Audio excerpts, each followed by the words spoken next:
ओम ओम।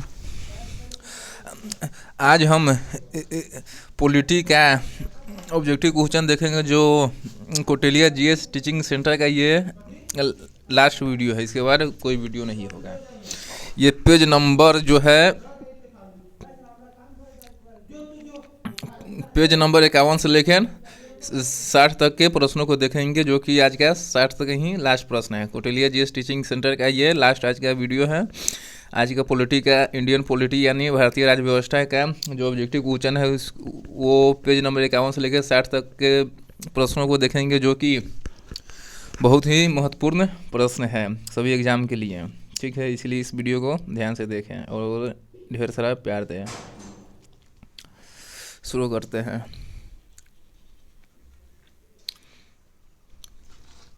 भारत के प्रथम मुख्य चुनाव आयुक्त कौन थे? सुकुमार सेन। भारत के प्रथम मुख्य चुनाव आयुक्त कौन थे? सुकुमार सेन। निम्न में से कौन सा निर्वाचन आयोग का कार्य नहीं है? उम्मीदवारों का चयन करना। निम्न में से कौन सा निर्वाचन आयोग का कार्य नहीं है? उम्मीदवारों का चयन करने। ये निर्वाचन आयोग का कार्य नहीं है। निर्वाचन आयोग का कार्य है निर्वाचन क्षेत्रों का परिसीमन करना, राजनीतिक दलों को मान्यता देना एवं उपचुनाव कराना। ये सब निर्वाचन आयोग का काम है। निर्वाचन आयुक्त की सेवा शर्त तथा कार्यकाल निश्चित करता है राष्ट्रपति। निर्वाचन आयुक्त की सेवा शर्त तथा कार्यकाल निश्चित करता है राष्ट्रपति। लोकसभा अथवा विधानसभा के किसी चुनाव प्रत्याशी की जमानत राशि को जब्त कर ली जाती है जब वह कुल मतदान का 1/6 मत भी प्राप्त नहीं कर पाता है। लोकसभा अथवा विधानसभा के किसी चुनाव प्रत्याशी की जमानत राशि को जब्त कर ली जाती है जब वह कुल मतदान के 1/6 मत भी प्राप्त नहीं कर पाता है। भारत का मुख्य निर्वाचन आयुक्त अपना पद धारण करता है 6 वर्ष या 65 वर्ष की आयु, इनमें से जो भी पहले हो उस तक। भारत का मुख्य निर्वाचन आयुक्त अपना पद धारण करता है 6 वर्ष या 65 वर्ष की आयु, इनमें से जो भी पहले हो उस वक्त तक। ईवीएम का प्रयोग भारतीय चुनाव में कब से प्रारंभ हुआ? 1998 से। ईवीएम का प्रयोग भारतीय चुनाव में कब से प्रारंभ हुआ? 1998 से। अब पढ़ेंगे चैप्टर नंबर 15 अध्याय 15। यह है केंद्र राज्य संबंध। केंद्र राज्य संबंध।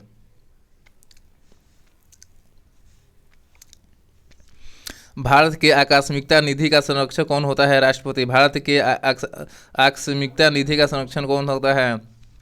राष्ट्रपति। सरकारीय आयोग निम्न में से किस कार्य के लिए बनाया गया है?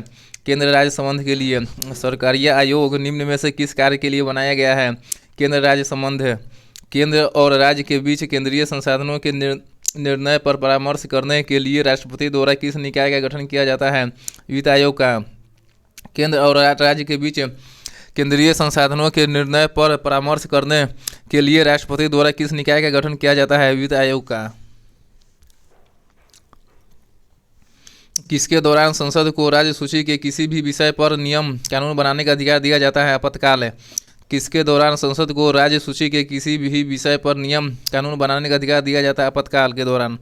संघ राज्य की प्रमुख विशेषता है विकेंद्रीकरण। संघ राज्य की प्रमुख विशेषता है विकेंद्रीकरण। संघ सूची, राज्य सूची तथा समवर्ती सूची का विस्तृत उल्लेख संविधान की किस अनुसूची में किया गया है? सातवीं अनुसूची में। सातवीं अनुसूची में संघ सूची, राज्य सूची तथा समवर्ती सूची के विस्तृत उल्लेख संविधान के 7वीं अनुसूची में किया गया है।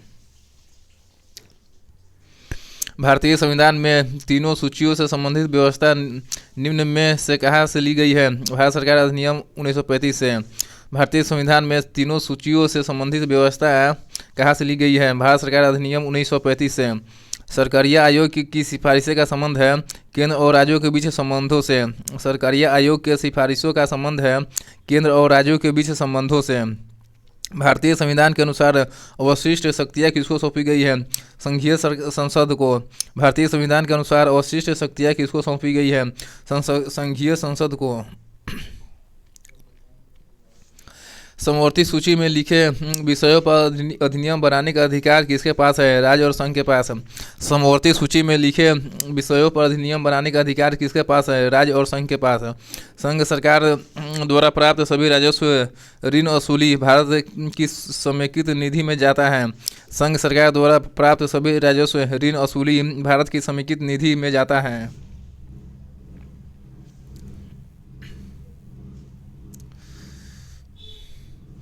पंचायती राज विषय है राज्य की सूची में। पंचायती राज विषय है राज्य की सूची में। भूमि सुधार राज्य सूची के विषय में अंतर्गत है। भूमि सुधार राज्य सूची के विषय के अंतर्गत है। आर्थिक नियोजन विषय है समवर्ती सूची में। आर्थिक नियोजन विषय है समवर्ती सूची में। निम्न में से कौन सा विषय समवर्ती सूची में है? शिक्षा। निम्न में से कौन सा विषय समवर्ती सूची में है? शिक्षा। भारतीय संविधान की कौन सी अनुसूची के अंतर्गत संघ सूची में निम्न किस विषय का उल्लेख नहीं है? गैस का। भारतीय संविधान की किस अनुसूची के अंतर्गत संघ सूची में निम्न में से किस का उल्लेख नहीं है? गैस का। निम्न में से कौन सा विषय संघ सूची के अंतर्गत समाविष्ट है? जनगणना। कौन सा विषय संघ सूची के अंतर्गत समाविष्ट है? जनगणना। निम्न सूचियों में से किसके अंतर्गत शिक्षा आती है? समवर्ती सूची में। किसके अंतर्गत शिक्षा आती है? समवर्ती सूची में। निम्न में से कौन राज्य सूची में नहीं है? सुरक्षा। कौन राज्य सूची में नहीं है? सुरक्षा। सिंचाई, जेल, कृषि ये सब राज्य सूची का विषय है। सामाजिक सुरक्षा एवं सामाजिक बीमा विषय है समवर्ती सूची में। सामाजिक सुरक्षा एवं सामाजिक बीमा विषय है समवर्ती सूची में। शिक्षा को किस संविधान संशोधन द्वारा राज्य सूची से हटाकर समवर्ती सूची में शामिल किया गया? 42वें। शिक्षा को किस संविधान संशोधन द्वारा राज्य सूची से हटाकर समवर्ती सूची में शामिल किया गया? 42वें। समवर्ती सूची का विषय नहीं है कारखाना। समवर्ती सूची का विषय नहीं है कारखाना। भारतीय संविधान के संबंध में निम्न में से कौन सा युग में सम्मिलित नहीं है? सम्मिलित नहीं है पोस्ट ऑफिस सेविंग बैंक संघीय सूची, ये सम्मिलित नहीं है। भारतीय संविधान के निम्न में कौन सा युग में सम्मिलित नहीं है? पोस्ट ऑफिस सेविंग बैंक संघीय सूची, ये सम्मिलित नहीं है। तो सम्मिलित क्या है? वन विभाग समवर्ती सूची के अंतर्गत आता है। वन विभाग समवर्ती सूची के अंतर्गत आता है। स्टॉक एक्सचेंज समवर्ती सूची में आता है। स्टॉक एक्सचेंज समवर्ती सूची में आता है। लोक स्वास्थ्य राज्य सूची के अंतर्गत आता है। लोक स्वास्थ्य राज्य सूची के अंतर्गत आता है। 42वें संवैधानिक संशोधन द्वारा वन, शिक्षा, प्राणियों का संरक्षण, जनसंख्या नियंत्रण और नाप तौल को किस सूची में डाल दिया गया? राज्य सूची से समवर्ती सूची में। 42वें संवैधानिक संशोधन द्वारा वन, शिक्षा, प्राणियों का संरक्षण, जनसंख्या नियंत्रण और नाप तौल को किस सूची में डाल दिया गया? राज्य सूची से समवर्ती सूची में। विवाह, संविध, श्रम कल्याण, बीमा, आर्थिक व सामाजिक योजना जैसे विषय की सूची के अंतर्गत आते हैं? समवर्ती सूची के। विवाह, संविध, श्रम कल्याण, बीमा, आर्थिक व सामाजिक योजना जैसे विषय की सूची के अंतर्गत आते हैं? समवर्ती सूची के। मुद्रा, प्रतिरक्षा, बैंक, प्रादेशिक मामले, डाक तार, नागरिकता, जेल आदि विषय की सूची में रखा गया है? संघ सूची में। मुद्रा, प्रतिरक्षा, बैंक, प्रादेशिक मामले, डाक तार, नागरिकता, जेल आदि विषय किस सूची में रखा गया है? संघ सूची में। पुलिस, न्याय, जेल, स्थानीय स्वशासन, स्वास्थ्य, कृषि, सिंचाई आदि विषयों को किस सूची में रखा गया है? राज्य सूची में। पुलिस, न्याय, जेल, स्थानीय स्वशासन, स्वास्थ्य, कृषि, सिंचाई आदि विषयों को किस सूची में रखा गया है? राज्य सूची में। केंद्र और राज्यों के बीच वैधानिक शक्तियों का बंटवारा दिया हुआ है 7वीं अनुसूची में। केंद्र और राज्यों के बीच वैधानिक शक्तियों का बंटवारा दिया गया है 7वीं अनुसूची में। अवशिष्ट अधिकार क्या है? वे अधिकार जो किसी भी सूची में शामिल नहीं है। अवशिष्ट अधिकार क्या है? वे अधिकार जो किसी भी सूची में शामिल नहीं है। केंद्र राज्य संबंध में विवाद का एक कारण रहता है राज्यपाल का पद। केंद्र राज्य संबंध में विवाद का एक कारण रहता है राज्यपाल का पद। निम्न में से किसके अंतर्गत आने वाले विषयों पर नियमन बना सकने का संसद को एकमात्र अधिकार है? संघीय सूची में। निम्न में से किसके अंतर्गत आने वाले विषयों पर नियमन बना सकने का संसद का एकमात्र अधिकार है? संघीय सूची का। मूल संविधान में संघ सूची में 97 विषय थे, अब उनकी संख्या कितनी है? 99। मूल संविधान में संघ सूची में 97 विषय थे, अब उनकी संख्या कितनी है? 99। मूल संविधान में क्षेत्रीय महत्व के 66 विषय राज्य सूची में थे, अब उनकी संख्या कितनी है? 61। मूल संविधान में क्षेत्रीय महत्व के 66 विषय राज्य सूची में थे, अब उनकी संख्या कितनी है? 61 है। उन अवशिष्ट मामलों पर जिनका केंद्रीय राज्य समवर्ती सूचियों में उल्लेख न हो, कौन विधि निर्माण कर सकता है? केवल संसद। उन अवशिष्ट मामलों पर जिनका केंद्रीय राज्य समवर्ती सूची में उल्लेख न हो, कौन विधि निर्माण कर सकता है? केवल संसद। भारतीय संविधान की 7वीं अनुसूची के अंतर्गत राज्य सूची में निम्न में किसका उल्लेख है? वन का। भारतीय संविधान की 7वीं अनुसूची के अंतर्गत राज्य सूची में किसका उल्लेख है? वन का। निम्न में कौन राज्य सूची में है? रेलवे पुलिस है। निम्न में कौन राज्य सूची में है? रेलवे पुलिस है।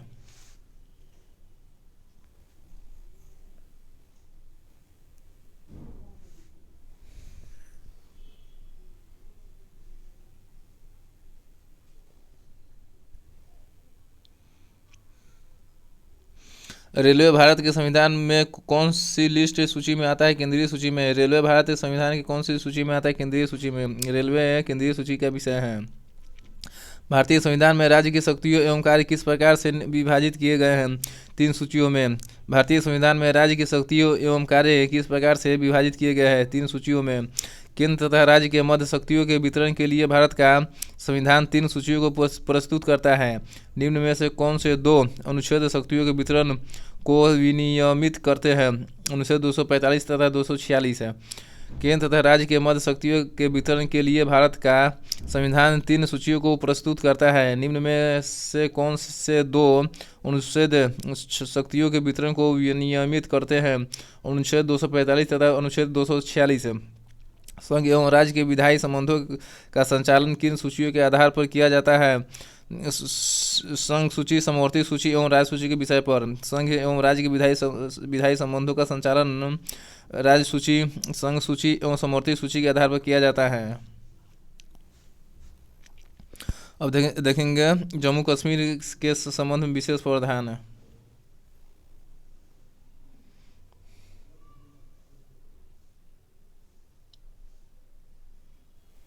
ये देख लेंगे, इसे उतना महत्वपूर्ण नहीं है क्योंकि आर्टिकल 370 ख़त्म कर दिया गया है मोदी सरकार के द्वारा, लेकिन फिर भी देख लेते हैं थोड़ा सा।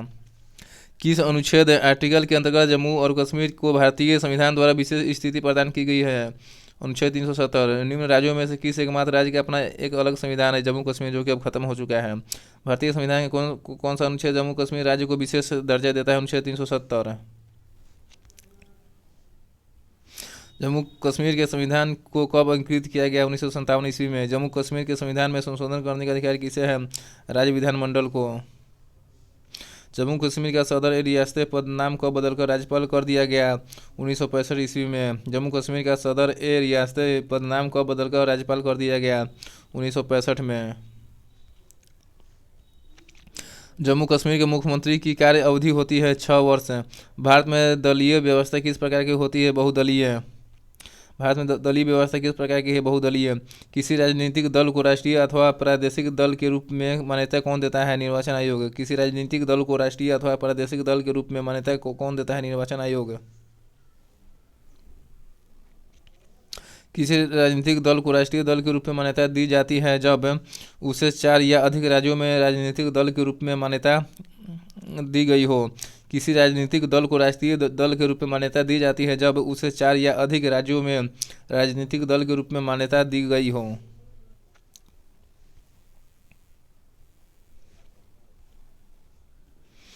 निम्न चुनाव चिन्हों में से कौन सा चुनाव आयोग द्वारा लोकसभा या विधानसभा चुनाव में एक से अधिक राजनीतिक दलों के लिए आरक्षित है? कमल।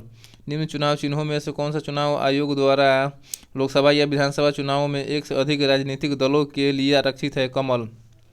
धनुष एवं तीर निशान है झारखंड मुक्ति मोर्चा का। धनुष एवं तीर निशान है झारखंड मुक्ति मोर्चा का। भारतीय कम्युनिस्ट पार्टी सीपीआई का अस्तित्व किस वर्ष हुआ? 1921 ईस्वी में। भारतीय कम्युनिस्ट पार्टी सीपीआई का अस्तित्व आया 1921 ईस्वी में। भारत में मुस्लिम लीग की स्थापना कब की गई? 1906 में। भारत में मुस्लिम लीग की स्थापना कब की गई? 1906 में। किसी मान्यता प्राप्त राजनीतिक दल को चुनाव आयोग द्वारा चुनाव चिन्ह के आवंटन के निर्णय के विरुद्ध निम्न में से कहाँ अपील की जा सकती है? सर्वोच्च न्यायालय में। किसी मान्यता प्राप्त राजनीतिक दल को चुनाव आयोग द्वारा चुनाव चिन्ह के आवंटन के निर्णय के विरुद्ध निम्न में से कहाँ अपील की जा सकती है? सर्वोच्च न्यायालय में। दल विहीन लोकतंत्र के पक्ष में कौन था? जयप्रकाश नारायण। दल विहीन लोकतंत्र के पक्ष में कौन था? जयप्रकाश नारायण। राजनीतिक दल निम्न में से किसके लिए जरूरी है? लोकतंत्र के लिए। राजनीतिक दल निम्न में से किसके लिए जरूरी है? लोकतंत्र के लिए। वह भारतीय राजनीतिक दल कौन सा है जिसकी स्थापना ताशकंद में हुई थी? भारतीय कम्युनिस्ट पार्टी। वह भारतीय राजनीतिक दल कौन सा है जिसकी स्थापना ताशकंद में हुई थी? भारतीय कम्युनिस्ट पार्टी। किस राजनीतिक दल की स्थापना स्वतंत्रता से पूर्व हुई? भारतीय साम्यवादी दल का। किस राजनीतिक दल की स्थापना स्वतंत्रता से पूर्व हुई? भारतीय साम्यवादी दल। जम्मू कश्मीर का संविधान कब लागू हुआ? 26 जनवरी 1957 को। जम्मू कश्मीर का संविधान लागू हुआ था 26 जनवरी 1957 को, जो कि अब खत्म हो चुका है।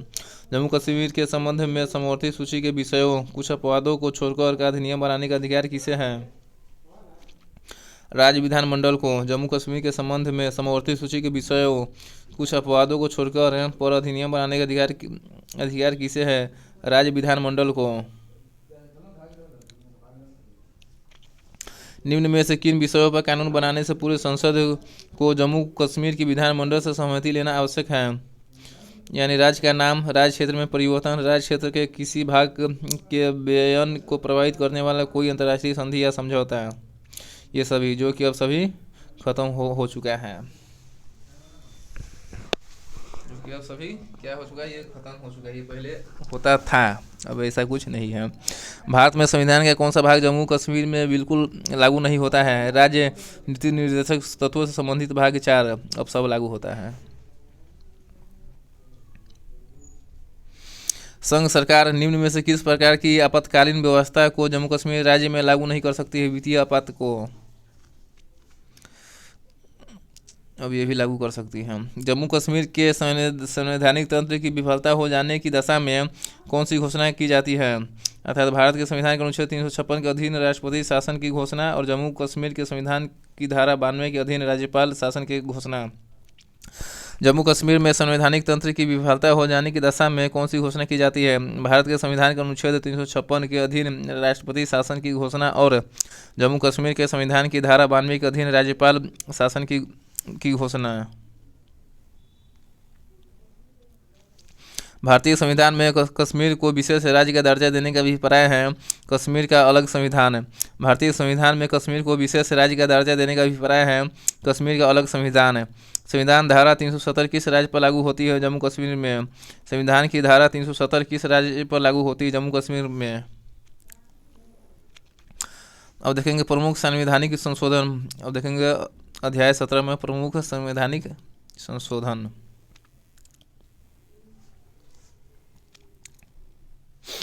संसद संविधान में संशोधन करती है। संसद जो है संविधान में संशोधन करती है। राज्यसभा संवैधानिक संशोधनों को पारित करती है। राज्यसभा संवैधानिक संशोधनों को पारित करती है। निम्न संसाधनों में किसे भारत का लघु संविधान भी कहा जाता है? 42वें संविधान संशोधन को। निम्न संसाधनों में से किसे भारत का लघु संविधान भी कहा जाता है? 42वें संशोधन को। भारतीय संविधान में पहली बार संशोधन कब किया गया था? 1951 ईस्वी में। भारतीय संविधान में पहली बार संशोधन 1951 ईस्वी में किया गया था। संविधान में संशोधन की कार्यवाही आरंभ की जा सकती है यदि संसद के किसी भी सदन में विधेयक पेश किया जाए। संविधान में संशोधन की कार्यवाही आरंभ की जा सकती है यदि संसद के किसी भी सदन में विधेयक पेश किया जाए। संविधान के किस भाग एवं अनुच्छेद में संविधान संशोधन प्रक्रिया का उल्लेख है? भाग 20 एवं अनुच्छेद 368 में। संविधान के किस भाग एवं अनुच्छेद में संविधान संशोधन की प्रक्रिया का उल्लेख है? भाग 20 एवं अनुच्छेद 368 में संविधान संशोधन की प्रक्रिया का उल्लेख है। संविधान संशोधन की प्रक्रिया का उल्लेख भाग 20 एवं अनुच्छेद 368 में है। भारतीय संविधान की कौन सी विशेष व्यवस्था दक्षिण अफ्रीका के संविधान से ली गई है? संविधान संशोधन। भारतीय संविधान की कौन सी विशेषता दक्षिण अफ्रीका के संविधान से ली गई है? संविधान संशोधन। संविधान संशोधन के लिए विधेयक को संसद के किस सदन में पेश किया जाता है? किसी भी सदन में। संविधान संशोधन के लिए विधेयक को संसद में किसी भी सदन में पेश किया जा सकता है। संविधान संशोधन के लिए विधेयक को संसद के किसी भी सदन में पेश किया जा सकता है। संविधान में संशोधन नहीं किए जा सकते हैं जनमत संग्रह से। संविधान में संशोधन नहीं किए जा सकते हैं जनमत संग्रह से, नहीं किए जा सकते हैं।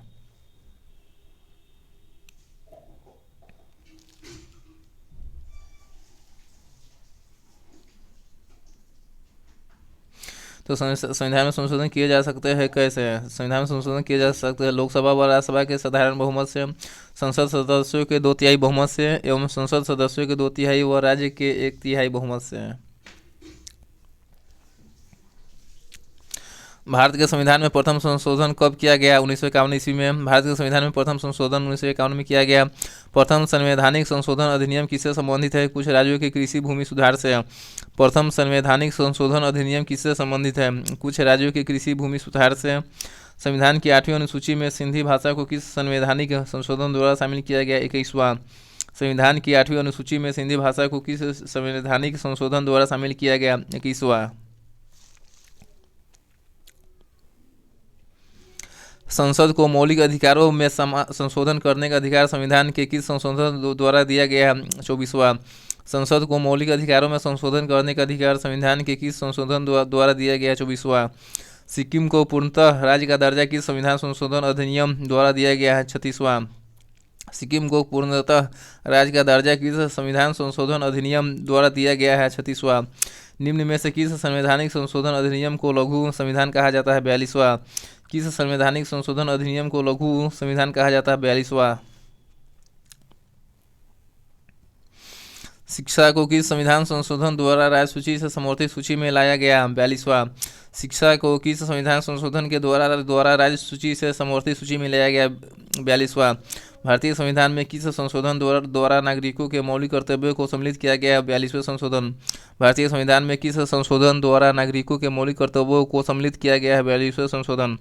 किस संविधान संशोधन द्वारा किन्हीं विशेष परिस्थितियों में नीति निर्देशक सिद्धांतों को मूल अधिकारों के ऊपर अधिक महत्व देने का प्रावधान किया गया है? 42वां संशोधन में। किस संविधान संशोधन द्वारा किन्हीं विशेष परिस्थितियों में नीति निर्देशक सिद्धांतों को मूल अधिकारों के ऊपर अधिक महत्व देने का प्रावधान है? 42वां संशोधन में। 42वां संविधान संशोधन द्वारा किन्हीं विशेष परिस्थितियों में नीति निर्देशक सिद्धांतों को मूल अधिकारों के ऊपर अधिक महत्व देने का प्रावधान है।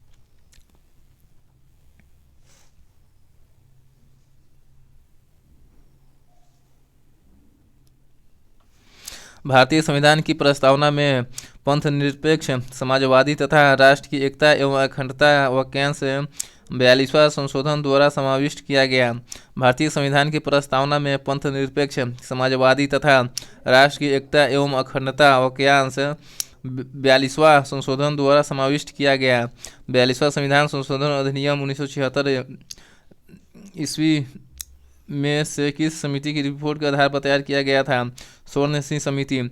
42वां संविधान संशोधन अधिनियम 1976 में स्वर्ण सिंह समिति के रिपोर्ट के आधार पर तैयार किया गया था। निम्न में से संविधान के किस संशोधन द्वारा यह स्पष्ट रूप से बताया गया है कि भारत का राष्ट्रपति मंत्रिपरिषद द्वारा दिए गए परामर्श को मानने हेतु बाध्य है? 42वां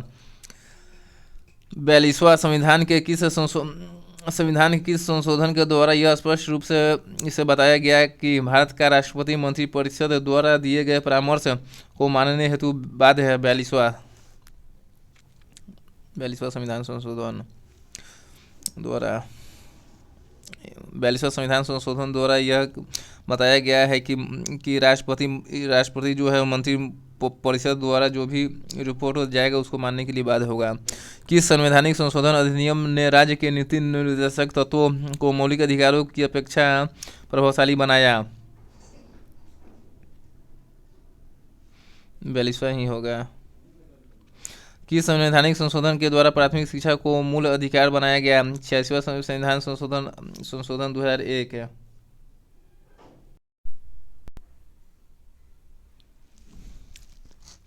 संविधान के किस संशोधन द्वारा संपत्ति के अधिकार को मूल अधिकार की श्रेणी से निकाल दिया गया? 44वें संशोधन द्वारा। संविधान के किस संशोधन द्वारा संपत्ति के अधिकार को मूल अधिकार की श्रेणी से निकाल दिया गया? 44वें संशोधन के द्वारा। किस संविधान संशोधन अधिनियम द्वारा लोकसभा के कार्यकाल को 6 वर्ष से घटाकर 5 वर्ष कर दिया गया? 44वां। किस संविधान संशोधन अधिनियम द्वारा लोकसभा के कार्यकाल को 6 वर्ष से घटाकर 5 वर्ष कर दिया गया? 44वां। 52वां संविधान संशोधन अधिनियम 1985 किससे संबंधित है? दल बदल तथा हड़ताल से। 42वां संविधान संशोधन अधिनियम 1985 किससे संबंधित है? दल बदल तथा हड़ताल से। किस संवैधानिक संशोधन द्वारा मताधिकार की आयु 21 वर्ष से घटाकर 18 वर्ष की गई? 61वें संवैधानिक संशोधन द्वारा मताधिकार की आयु 21 वर्ष से घटाकर 18 वर्ष की गई? 61वें। किस संवैधानिक संशोधन द्वारा संविधान की 8वीं अनुसूची में 3 भाषाओं मणिपुरी, नेपाली तथा और कोंकणी को शामिल किया गया? 71वें। किस संवैधानिक संशोधन द्वारा संविधान की 8वीं अनुसूची में 3 भाषाओं मणिपुरी, नेपाली और कोंकणी को शामिल किया गया? 71वें। भारत के संविधान के 73वें संशोधन का संबंध है पंचायती राज व्यवस्था से। भारत के संविधान के 73वें संशोधन का संबंध है पंचायती राज व्यवस्था से। भारत के संविधान के 73वें संशोधन का संबंध है पंचायती राज व्यवस्था से।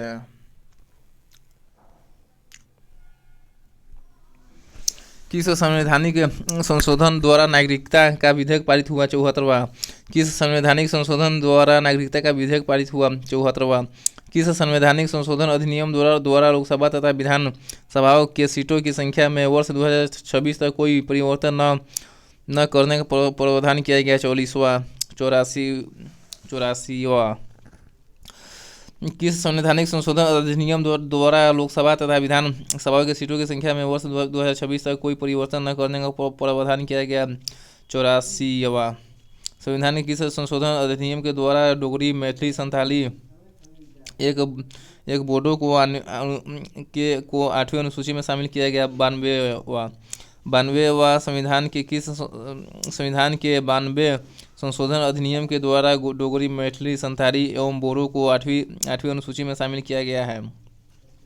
भारतीय संविधान के संशोधनों में से कौन सा संशोधन केंद्रीय मंत्रिमंडल के अधिकार को सीमित करता है? 91वां संशोधन।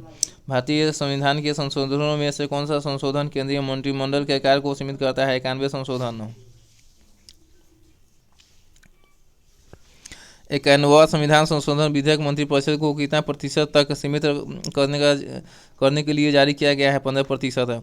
91वां संविधान संशोधन विधेयक मंत्रिपरिषद को कितना प्रतिशत तक सीमित करने के लिए जारी किया गया है? 15%। किस संविधान संशोधन अधिनियम द्वारा अनुसूचित जनजातियों हेतु एक पृथक राष्ट्रीय आयोग की स्थापना का प्रावधान किया गया है? 89।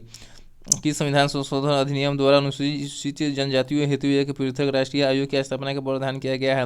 89वां संविधान संशोधन के द्वारा। भारतीय संविधान के अधिकांश उपबंधों का संशोधन किया जा सकता है अकेली संसद में। भारतीय संविधान के अधिकांश उपबंधों का संशोधन किया जा सकता है अकेली संसद में। निम्न में से कौन सा संविधान संशोधन यह करता है कि ग्राम पंचायत में 1/3 सीटें महिलाओं के लिए आरक्षित होनी चाहिए? 73वां। निम्न में से कौन सा संविधान संशोधन यह करता है कि ग्राम पंचायत में 1/3 सीटें महिलाओं के लिए आरक्षित होनी चाहिए? 73वां। गोवा राज्य का निर्माण किस संविधान संशोधन द्वारा हुआ था? 56वां। गोवा राज्य का निर्माण किस संविधान संशोधन के द्वारा हुआ था? 56वां। भारत सरकार द्वारा प्रीवियर्स के लाभों को किस वर्ष समाप्त कर दिया गया? 1971 में। भारत सरकार द्वारा प्रीवियर्स के लाभों को किस वर्ष समाप्त कर दिया गया? 1971 में।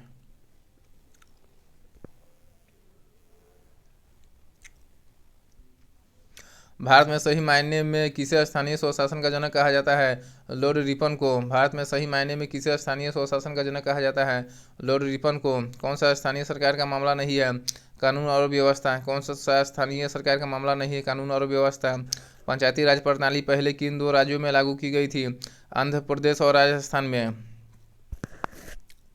पंचायती राज प्रणाली पहले किन दो राज्यों में लागू की गई थी? आंध्र प्रदेश और राजस्थान में। पंचायत समिति किसके प्रति अपने कार्यों के लिए जवाबदेह होती है? जिला परिषद।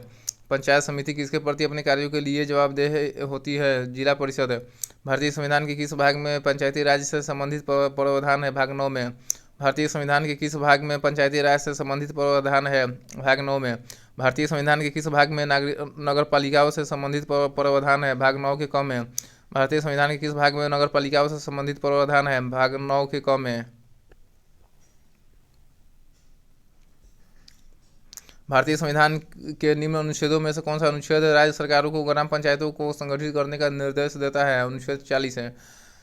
कौन सा अनुच्छेद राज्य सरकारों को ग्राम पंचायतों को संगठित करने का निर्देश देता है? अनुच्छेद 40 है। संविधान के 11वीं अनुसूची में क्या सम्मिलित है? पंचायतों का कार्यक्रम। संविधान के 11वीं अनुसूची में सम्मिलित है पंचायतों का कार्यक्रम। पंचायती राज प्रणाली किस पर आधारित है? सत्ता के विकेंद्रीकरण पर। पंचायती राज प्रणाली आधारित है सत्ता के विकेंद्रीकरण पर।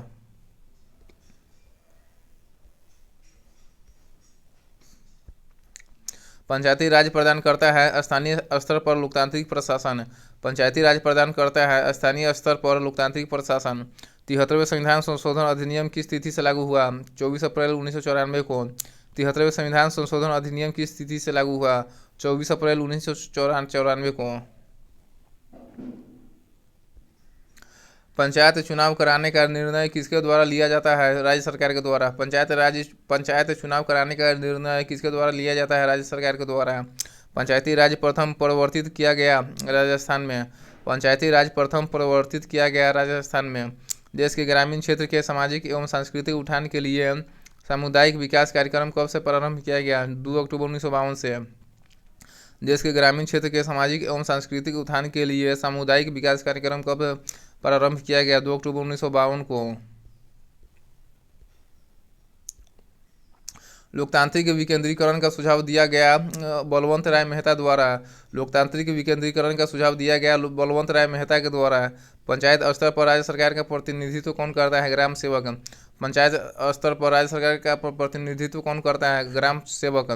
भारत में त्रिस्तरीय पंचायत राज तंत्र की सिफारिश की थी बलवंत राय मेहता समिति ने। भारत में त्रिस्तरीय पंचायती राज तंत्र की सिफारिश की थी बलवंत राय मेहता समिति ने। पंचायती राज की 3 स्तरीय प्रणाली के अंतर्गत आते हैं ग्राम पंचायत, पंचायत समिति, जिला परिषद।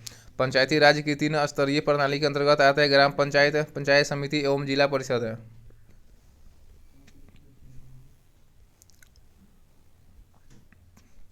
अशोक मेहता समिति ने पंचायती राज व्यवस्था के अंतर्गत कितने स्तरीय ढांचे की स्थापना की सलाह दी? 2। अशोक मेहता समिति ने पंचायती राज व्यवस्था के अंतर्गत कितने स्तरीय ढांचे की स्थापना की सलाह दी? 2। निम्न में से ग्राम पंचायत की आय स्रोत कौन सा नहीं है? संपत्ति कर। निम्न में से ग्राम पंचायत के आय स्रोत कौन सा नहीं है? संपत्ति कर। ये सब ग्राम पंचायत आय स्रोत नहीं है। भवन कर, भूमि कर, वाहन कर है। ग्राम पंचायत का आय का स्रोत भवन कर है, भूमि कर, वाहन कर है। 1917 में पंचायती राज व्यवस्था की समीक्षा के लिए गठित समिति के मध्यस्थता किसने की थी? अशोक मेहता ने। 1977 में पंचायती राज व्यवस्था की समीक्षा के लिए गठित समिति की मध्यस्थता किसने की थी? अशोक मेहता ने। खंड स्तर ब्लॉक लेवल पर पंचायत समिति एक प्रशासनिक प्राधिकरण है। खंड स्तर ब्लॉक लेवल पर पंचायत समिति एक प्रशासनिक प्राधिकरण है। एक व्यक्ति ग्राम पंचायत की सदस्यता के लिए चुनाव लड़ना चाहता है, उसकी उम्र कितनी होनी चाहिए? 21 वर्ष या इससे ऊपर। एक व्यक्ति ग्राम पंचायत की सदस्यता के लिए चुनाव लड़ना चाहता है, उसकी उम्र कितनी होनी चाहिए? 21 वर्ष या इससे ऊपर। पंचायती राज है जो निधि फंड के लिए मुख्यतः किस पर निर्भर है? एक प्रशासनिक ढांचा है, केंद्रीय सरकार से आर्थिक अनुदान पर। पंचायती राज एक प्रशासनिक ढांचा है जो निधि फंड के लिए मुख्यतः केंद्रीय सरकार से आर्थिक अनुदान पर निर्भर है। पंचायती राज एक प्रशासनिक ढांचा है जो निधि फंड के लिए मुख्यतः केंद्रीय सरकार से आर्थिक अनुदान पर निर्भर है। पंचायती राज का सबसे छोटा अंग ग्राम पंचायत है। पंचायती राज का सबसे छोटा अंग ग्राम पंचायत है। पंचायती राज प्रणाली किस विषय से संबंधित है? ग्रामीण स्थानीय स्वशासन से। पंचायती राज प्रणाली किस विषय से संबंधित है? ग्रामीण स्थानीय स्वशासन से। किस संवैधानिक संशोधन द्वारा पंचायती राज संस्थाओं को संवैधानिक दर्जा प्रदान किया गया?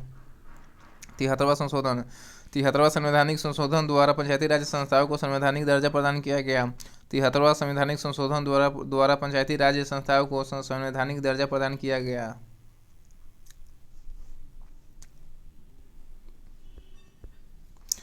पंचायत राज विषय है राज्य सूची में। पंचायत राज विषय है राज्य सूची में निम्न में से कौन सा संविधान संशोधन यह कहता है कि ग्राम पंचायत में 1/3 सीटें महिलाओं के लिए आरक्षित होनी चाहिए? 73वां संविधान संशोधन यह कहता है कि ग्राम पंचायत में 1/3 सीटें महिलाओं के लिए आरक्षित होनी चाहिए। ग्राम पंचायतों की आय का स्रोत कौन सा है? मेला एवं बाजार कर। ग्राम पंचायतों की आय का स्रोत कौन सा है? मेला एवं बाजार कर। निम्न में से भारत में पहला नगर निगम कहाँ स्थापित हुआ था? चेन्नई में। भारत में पहला नगर निगम कहाँ स्थापित हुआ था? चेन्नई में। भारत में पंचायती राज प्रणाली का शुभारंभ कब और कहाँ स्थापित हुआ? 2 अक्टूबर 1959 को नागौर में। भारत में पंचायती राज प्रणाली का शुभारंभ कब और कहाँ स्थापित हुआ? 2 अक्टूबर 1959 को नागौर में।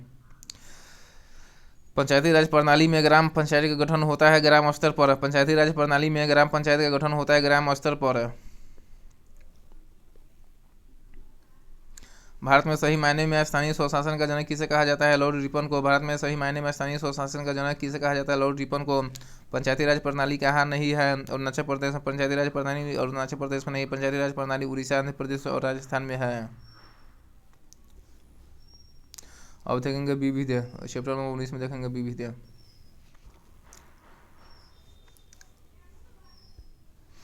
केंद्र सरकार द्वारा शुरू की गई एक भारत श्रेष्ठ भारत योजना का उद्देश्य भारत के सभी राज्यों, क्षेत्रों और जिलों के बीच संबंधों को मजबूत करना है।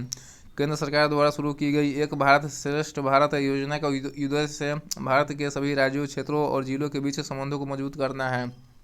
मनरेगा योजना के अंतर्गत सामाजिक अंकेक्षण समिति का चुनाव कौन करता है? ग्राम सभा। मनरेगा योजना के अंतर्गत सामाजिक अंकेक्षण समिति का चुनाव कौन करता है? ग्राम सभा। भारतीय संविधान का अनुच्छेद 343 किसके बराबर में है? कार्यालयीन भाषा के रूप में हिंदी। भारतीय संविधान का अनुच्छेद 343 किसके बराबर में है? कार्यालयीन भाषा के रूप में हिंदी। किस स्थिति में स्वेच्छाचारी शासन संभव है एक दलीय राज्य में? किस स्थिति में स्वेच्छाचारी शासन संभव है एक दलीय राज्य में? अनुच्छेद 343 से संबंधित है कार्यालयीय भाषा के रूप में हिंदी के रूप में। भारत में दल रहित लोकतंत्र का प्रस्ताव किसने रखा था? जयप्रकाश नारायण ने। भारत में दल रहित लोकतंत्र का प्रस्ताव किसने रखा था? जयप्रकाश नारायण ने। निम्न में से कौन सा संसदीय सरकार का एक अनिवार्य घटक है? राजनीतिक दल पार्टियां। निम्न में से कौन सा संसदीय सरकार का एक अनिवार्य घटक है? राजनीतिक दल पार्टियां। भारत में सांप्रदायिकता के विकास का मुख्य कारण है राजनीतिक जागरूकता। भारत में सांप्रदायिकता के विकास का मुख्य कारण है राजनीतिक जागरूकता। प्रशासन के अधिशासी नियंत्रण का सबसे ज़्यादा प्रभावी उपाय क्या है? उच्च अधिकारियों की नियुक्ति और निष्कासन। प्रशासन के अधिशासी नियंत्रण का सबसे ज़्यादा प्रभावी उपाय क्या है? उच्च अधिकारियों की नियुक्ति और निष्कासन। कानून के नियम का अतिक्रमण अधिकतर कहाँ से होता है? जांच और संतुलन की कमी से। कानून के नियम का अतिक्रमण अधिकतर कहाँ से होता है? जांच और संतुलन की कमी से।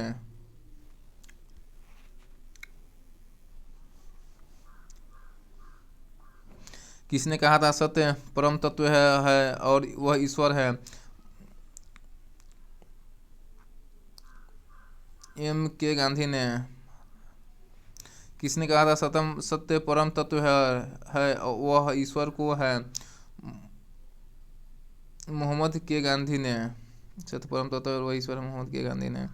दबाव समूह के संबंध में निम्न में से क्या सही नहीं है? दबाव समूह का लक्ष्य सरकार पर कब्जा करना होता है। दबाव समूह के संबंध में क्या सही नहीं है? दबाव समूह का लक्ष्य सरकार पर कब्जा करना होता है। दबाव समूह के संबंध में सही है। दबाव समूह का लक्ष्य सरकारी नीतियों को प्रभावित करना होता है।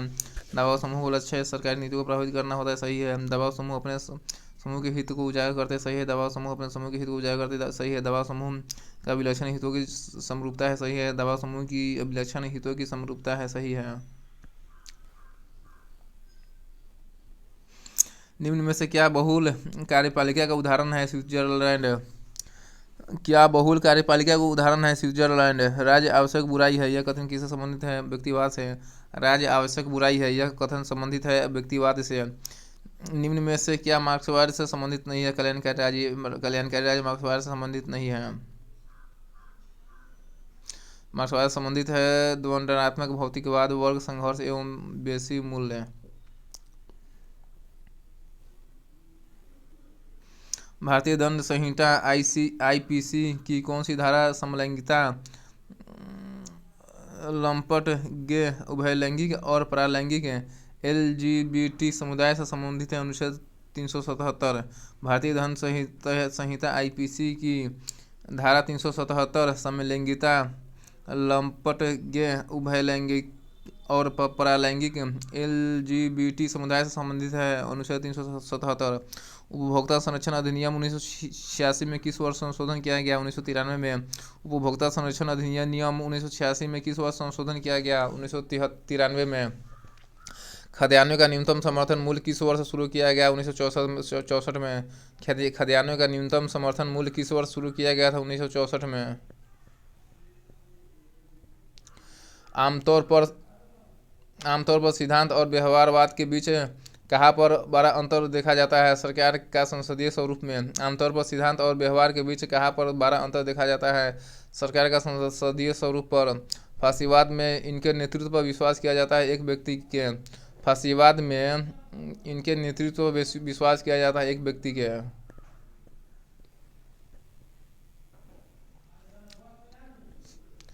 समाज में अपराध होते हैं इसलिए राज्य का अस्तित्व है, अन्यथा राज्य की कोई आवश्यकता नहीं होगी। यह किसने कहा था? हर्बर्ट स्पेंसर ने। समाज में अपराध होते हैं इसलिए राज्य की अस्तित्व है, अन्यथा राज्य की कोई आवश्यकता नहीं होती। यह कहा था हर्बर्ट स्पेंसर ने। भारत में वन्य जीव संरक्षण अधिनियम कब लागू किया गया? 1972 में। भारत में वन्य जीव संरक्षण अधिनियम 1972 में लागू किया गया था। समाचार पत्रों को लोकतंत्र की बाइबिल किसने कहा था? वाल्टर लिपमैन ने। समाचार पत्रों को लोकतंत्र की बाइबिल किसने कहा था? वाल्टर लिपमैन ने। जनमत है देश के नागरिकों की राय। जनमत है देश के नागरिकों की राय। निम्न में से किस देश में संघीय न्यायालय के न्यायाधीशों का चयन संघीय विधानमंडल के दोनों सदनों द्वारा किया जाता है? स्विट्जरलैंड। किस देश में संघीय न्यायालय के न्यायाधीशों का चयन संघीय विधानमंडल के दोनों सदनों के द्वारा किया जाता है? स्विट्जरलैंड में। यूएसए का राष्ट्रपति उच्चतम न्यायालय के न्यायाधीशों की नियुक्ति किस प्रकार करता है? सीनेट की सहमति से। यूएसए का राष्ट्रपति उच्चतम न्यायालय के न्यायाधीशों की नियुक्ति किस प्रकार करता है? सीनेट की सहमति से।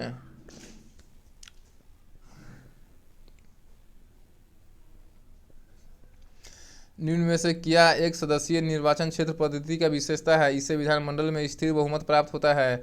निम्न में से क्या एक सदस्यीय निर्वाचन क्षेत्र पद्धति की विशेषता है? इससे विधानमंडल में स्थिर बहुमत प्राप्त होता है। द्विदलीय पद्धति कहाँ पाई जाती है? यूएसए में। द्विदलीय पद्धति कहाँ पाई जाती है? यूएसए में। राज्यसभा ने किस तारीख को विवाह कानून संशोधन विधेयक 2012 पारित किया? 26 अगस्त 2013 को। राज्यसभा में किस तारीख को विवाह कानून संशोधन विधेयक 2012 पारित किया? 26 अगस्त 2013 को। अधिसाक्षी कार्यपालिका द्वारा बनाए गए कानूनों को कहते हैं प्रत्यायोजित विधान। अधिसाक्षी कार्यपालिका द्वारा बनाए गए कानूनों को कहते हैं प्रत्यायोजित विधान। लोकतांत्रिक देश में विधायिका लोकमत को किस प्रकार प्रभावित कर सकती है? लोक मुद्दों पर ध्यान केंद्रित करके। लोकतांत्रिक देश में विधायिका लोकमत को किस प्रकार प्रभावित कर सकता है? लोक मुद्दों पर ध्यान केंद्रित करके। इस प्रकार से आज का जो पॉलिटी का ऑब्जेक्टिव क्वेश्चन था वो खत्म हो चुका है। कौटिल्य जीएस का जो कौटिल्य जीएस स्टडी सेंटर का जो स्टडी मटेरियल था भारतीय राज्य व्यवस्था का, यह ख़त्म हो चुका है। अब ये ख़त्म हो चुका है, अब नहीं आएगा। और ये सभी वीडियो को आप लोग देखिएगा, जो कि बहुत ही महत्वपूर्ण प्रश्न है सभी एग्ज़ाम के लिए, ठीक है। और हो सके तो इस वीडियो को शेयर भी कीजिएगा, लाइक भी कीजिएगा, ठीक है। ख़त्म करते हैं। वंदे मातरम। जय हिंद। वंदे मातरम।